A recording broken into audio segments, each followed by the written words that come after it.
Bismillahirrahmanirrahim.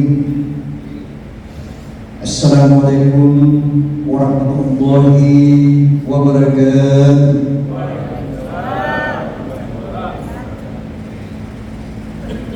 Subhanalladzi asra bi 'abdihi minal masjidil haram ilal masjidil aqsa. Wassalatu wassalamu ala nabiyyi ba'da wa ala alihi wa ashabihi ajma'in, amma ba'd.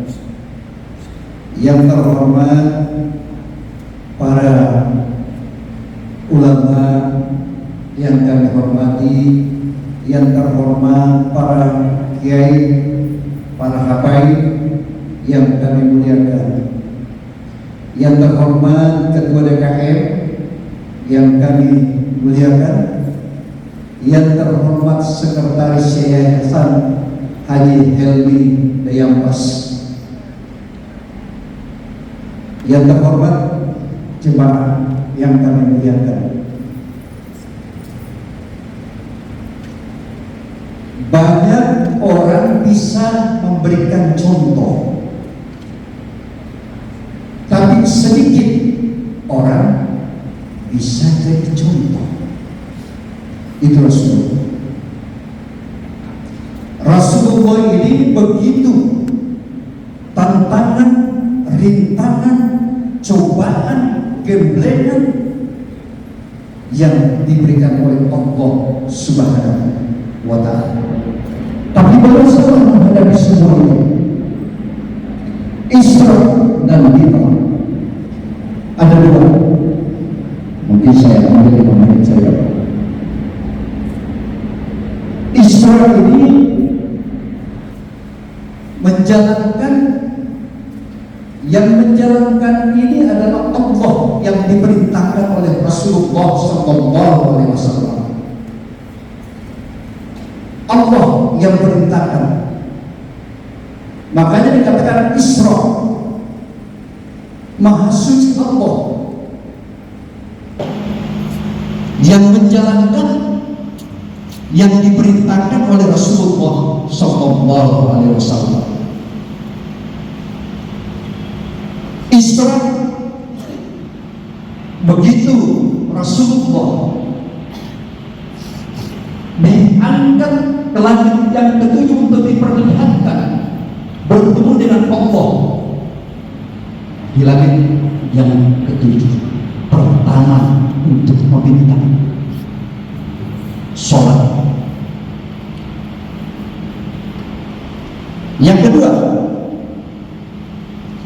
Rasulullah ini diperlihatkan tempat neraka.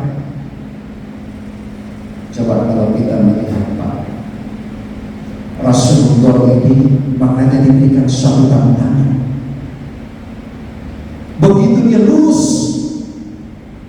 melihat semua itu diperlihatkan, ada beberapa yang terbanyak di dalam neraka itu adalah perempuan. Mohon maaf ya, jangan tersinggung, karena memang perjalanan Rasulullah diperlihatkan didampingi oleh malaikat Jibril. Lalu kemudian Rasulullah bertanya kepada malaikat Jibril, "Ya Jibril, kenapa terlalu banyak wanita?" Dijawab oleh malaikat Jibril, "Karena perempuan ini yang memperlihatkan payudara." Kata Rasulullah, "Oh begitu?" Iya. Yang kedua, kenapa orang yang diperlihatkan yang banyak makan daging yang bernanah? Kata malaikat Jibril, inilah orang-orang yang sering makan harta anak yatim. Coba Pak, itu mana yang disepakkan kita? Orang yang memakan harta yang bersumber anak yatim. Bagaimana kita harus meningkatkan nilai-nilai iman, kualitas iman kita kepada Allah Subhanahu wa ta'ala. Kebetulan Pak, saya juga tiba-tiba mendadak diberitahu oleh sekretaris, oleh Pak Helmi Abbas untuk mengisi acara ini. Jadi tiba-tiba Pak, mohon maaf kalau sebelumnya saya sudah mungkin siap-siap. Saya lanjutkan ini. Kita kembali kepada Isra dan Mi'raj. Rasulullah SAW 13 tahun di Mekah, 13 tahun di Mekah hanya untuk menanamkan la ilaha illallah Muhammadur Rasulullah. Ini akhlak.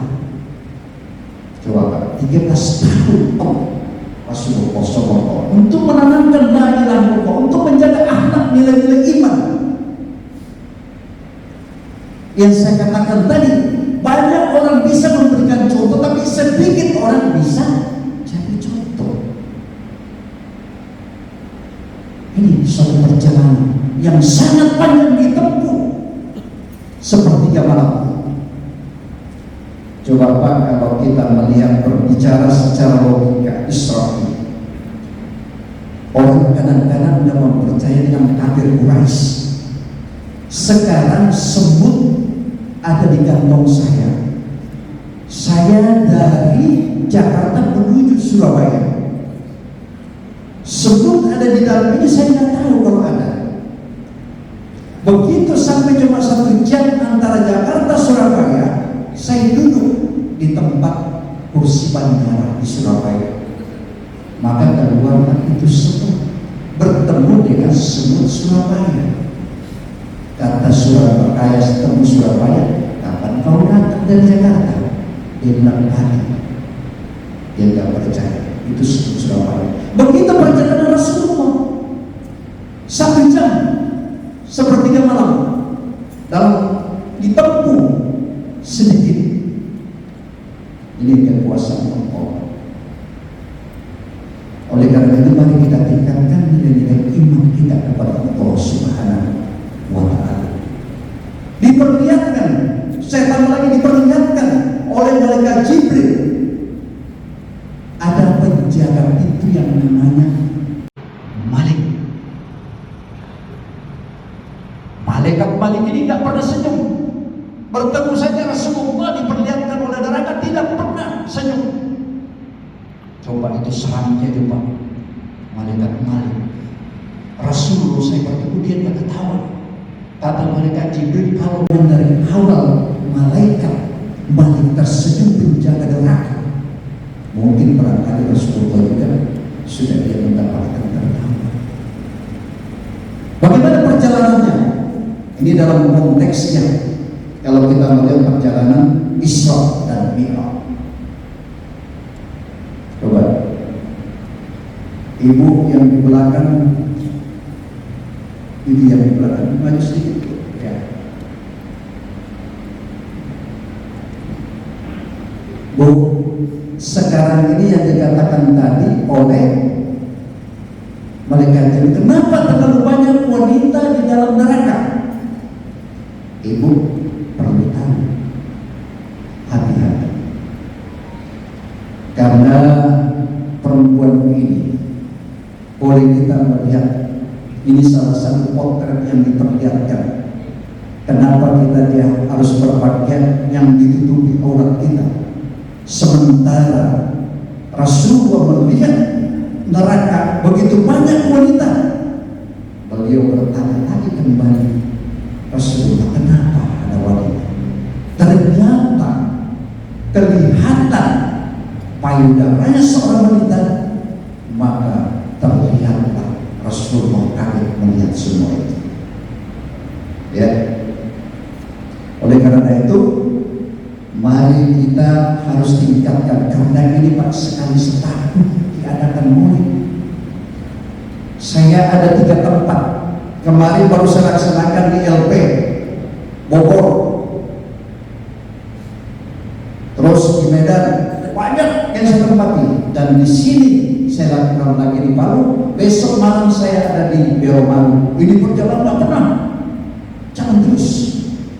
Saya cuma minta kepada Allah, berikan saya kesehatan. Saya ini juga pernah sekolah di sini dan SD sampai SMA di Palu ini. Tahun 83 saya merantau ke Jakarta. 83 setelah saya lulus SMA. Bapak, tidak memiliki apa-apa. Karena di dalam kehidupan ini semua tantangan-rintangan yang diberikan oleh Allah, kuncinya satu, harus sabar. Sabar menghadapi semua. Ya, coba satu, sumber nikmat yang diberikan oleh Allah Subhanahu wa Ta'ala. Kalau kau tidak pandang dengan sumber nikmat yang diberikan, awas, asap yang sangat pedih. Sungguh dulu.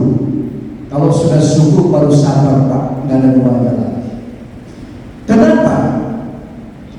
Allah, kata Imam Al-Ghazali, kebahagiaan itu yang dimiliki seseorang, kebahagiaan itu yang dimiliki seseorang adalah orang yang mendekatkan diri kepada Allah Subhanahu wa Ta'ala. Coba, itu kalau kita mendekatkan diri kepada Allah, tidak ada daya dan kekuatan kita. Berapa lama kita hidup di dunia, itu cuma urusan Allah. Pangkat, jabatan, semua sekedar tiba. Berapa lama kita memiliki harta, ada dari istri. Yang mengantar kita itu cuma dua, ialah harta dan keluarga.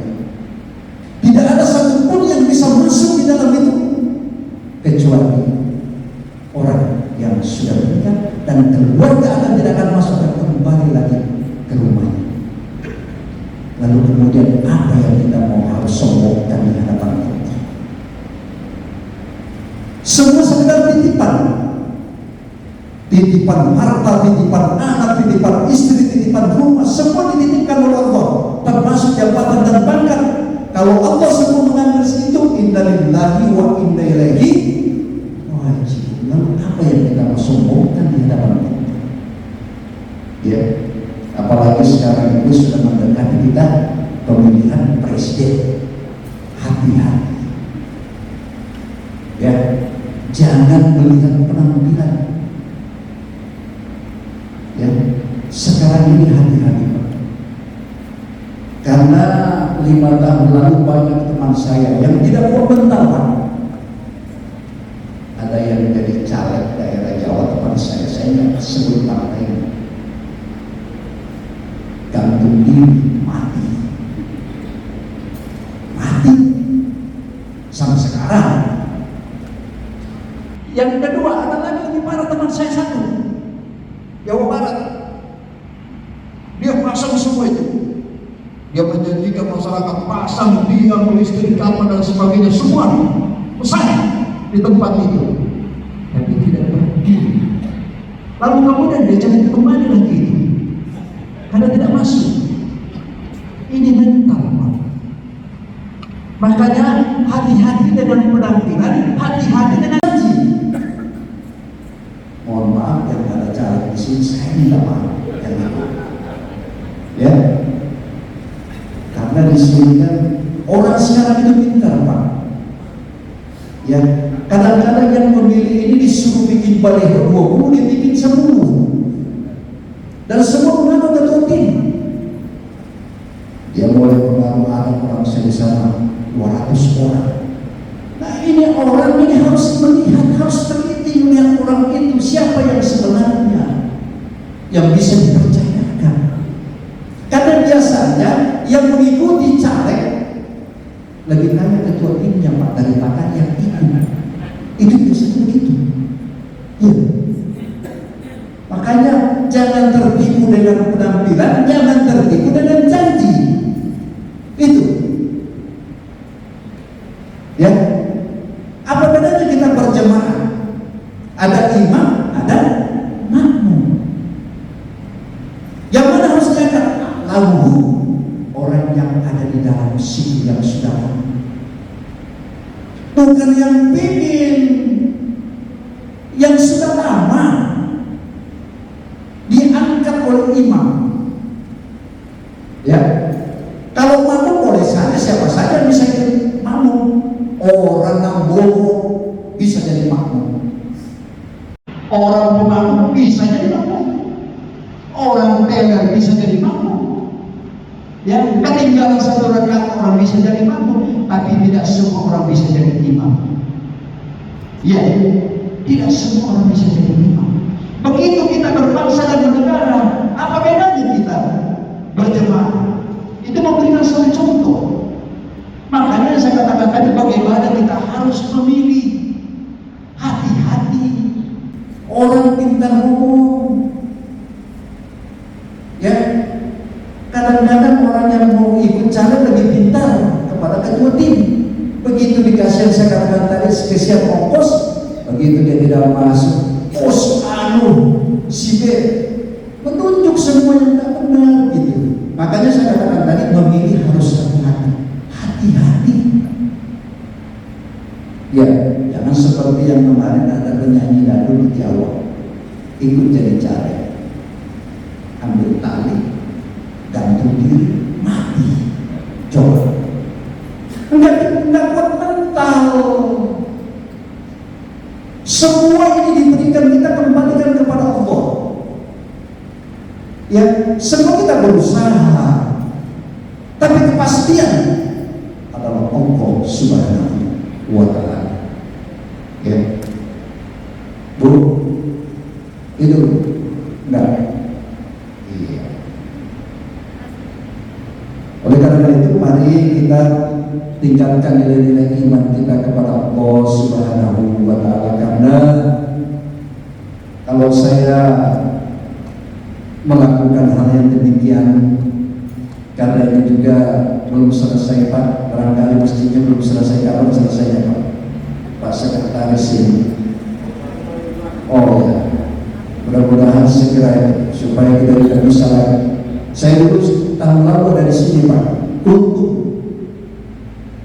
Makanya saya berapa kali keliling ini, ya cuma itu yang saya katakan tadi, saya minta kepada Allah sebagai bidang kesehatan oleh Allah Subhanahu wa Ta'ala. Enggak berhenti Pak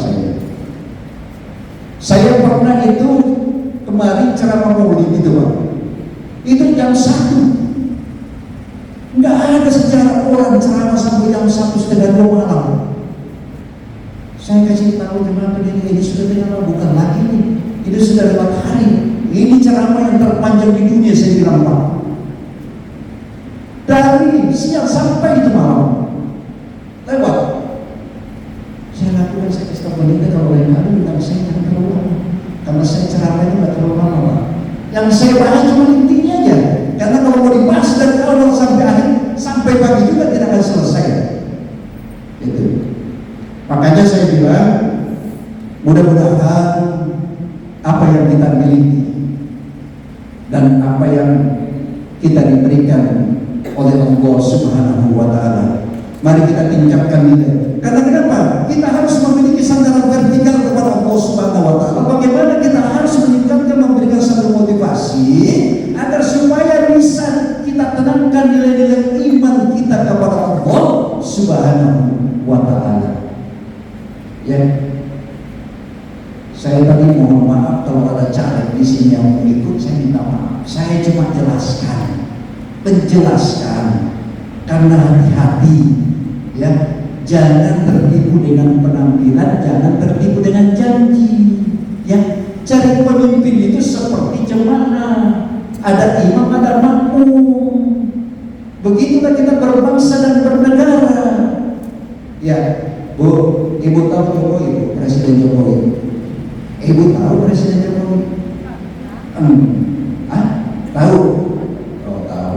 Sekarang saya kembalikan Ibu. Jokowi kenal Ibu kan? Nah, itu seperti itu. Karena kenapa? Kalau sifat pengakuan itu gampang dan murah. Pengakuan itu sifatnya paling murah dan gampang. Tapi diakui tidak diakui, kita kembalikan kepada Allah Subhanahu wa Ta'ala. Kalau Pak Helmi ikut itu, tapi kan Paradimoto. Ada orang Paradimoto di sini Pak?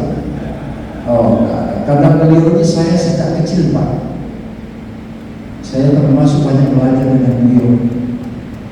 Kita punya sekretaris ini, mudah-mudahan beliau terpilih, diangkat oleh Allah agar supaya bisa masuk DPR provinsi. Ya, mana tadi tidak? Itu yang saya katakan tadi, harus sabar menghadapi semua ini, Pak. Orang mengatakan itu, pernah saya ditanya, Pak, ini mohon maaf, saya persepsi dulu kepemilikan ini. Saya pernah ditanya di Jakarta, teman saya ada salah satu partai, saya nggak mau sebut. Pak Ustaz, kenapa tidak mau masuk? Saya bilang, saya tidak ada uang. Ini kan demokrasi, siapa bilang? Itu kan cuma kamuflase, saya bilang. Siapa bilang? Saya bilang. Kalau barangkali saya katakan, biasanya kalau tokoh tidak memiliki uang, ya, tokoh tidak memiliki uang, selamat malam. Ada uang bukan tokoh, nggak bisa, Pak. Nggak akan bisa, ya. Tokoh tidak tahu mau kemana. Ada orang uang tapi bukan tokoh, nggak bisa juga. Makanya semua kita kembalikan, karena kita ini sudah masuk pemilihan presiden, ya. Jangan terlalu memberikan satu ini. Ya, yang penting kita doakan, terutama Pak Helmi ini, kebetulan dari fraksi apa? Golkar beliau, dan beliau pernah jadi anggota DPR provinsi. Sekarang dia boleh bangkit lagi. Ya, mudah-mudahan kita doakan beliau.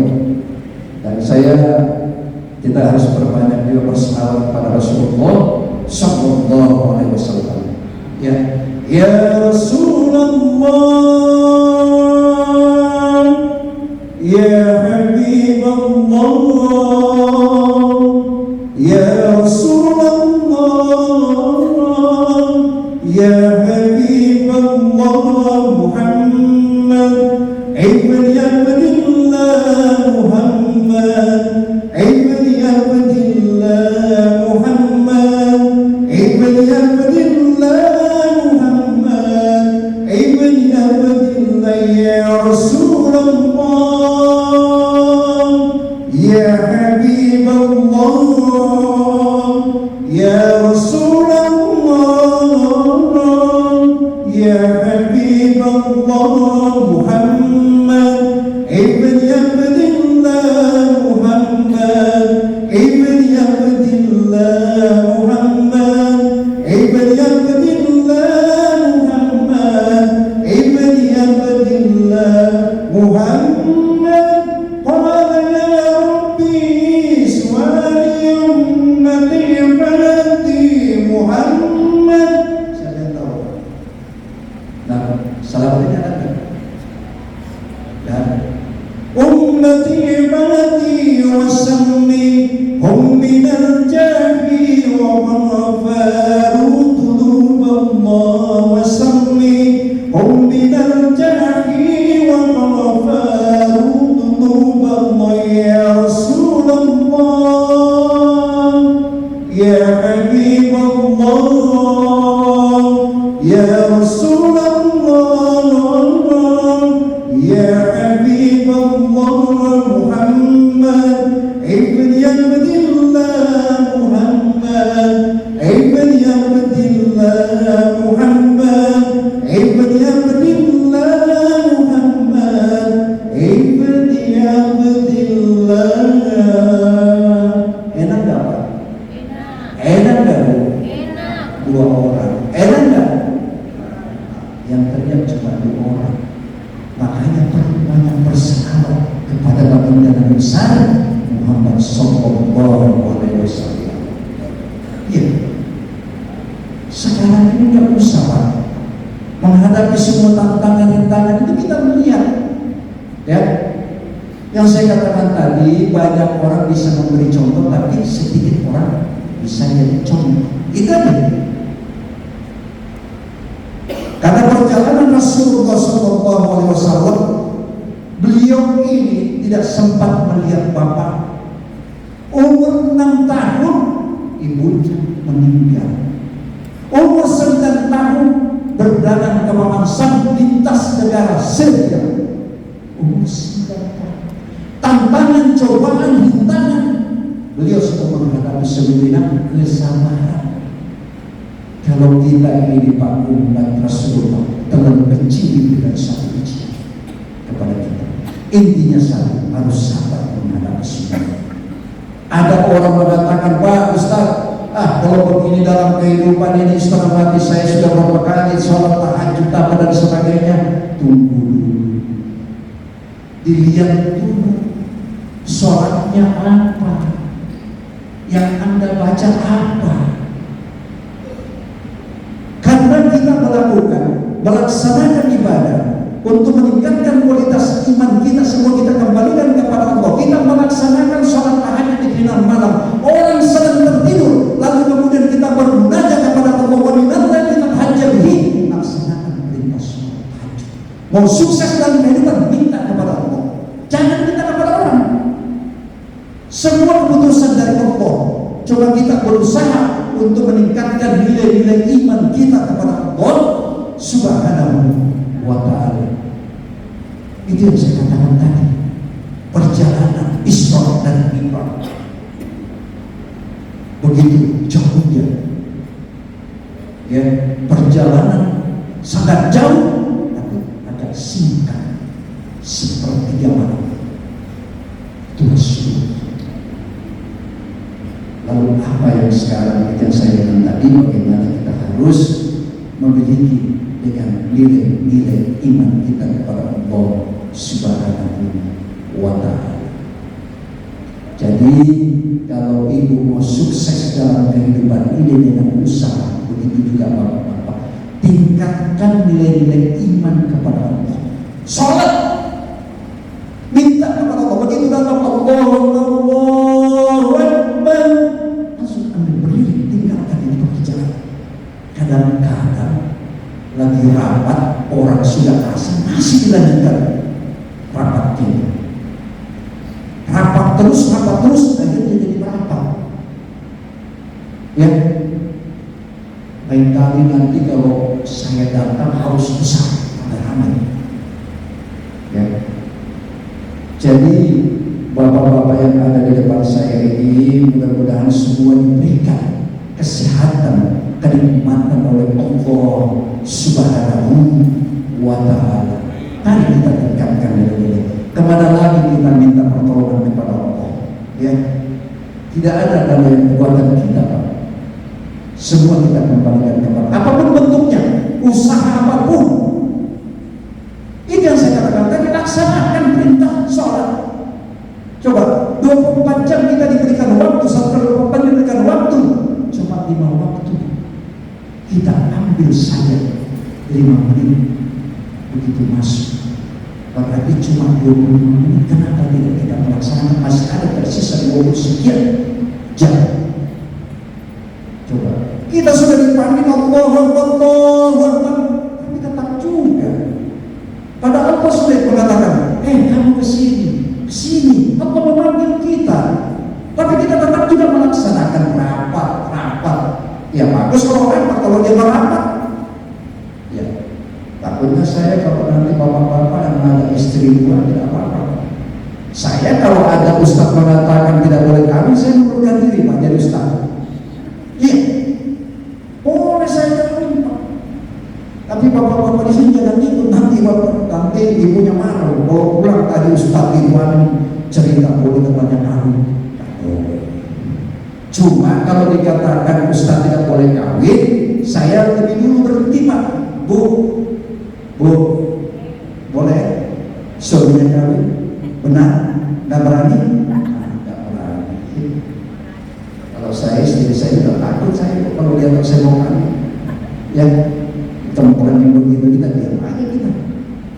Ya, kira-kira penyampaian saya mudah-mudahan bermanfaat.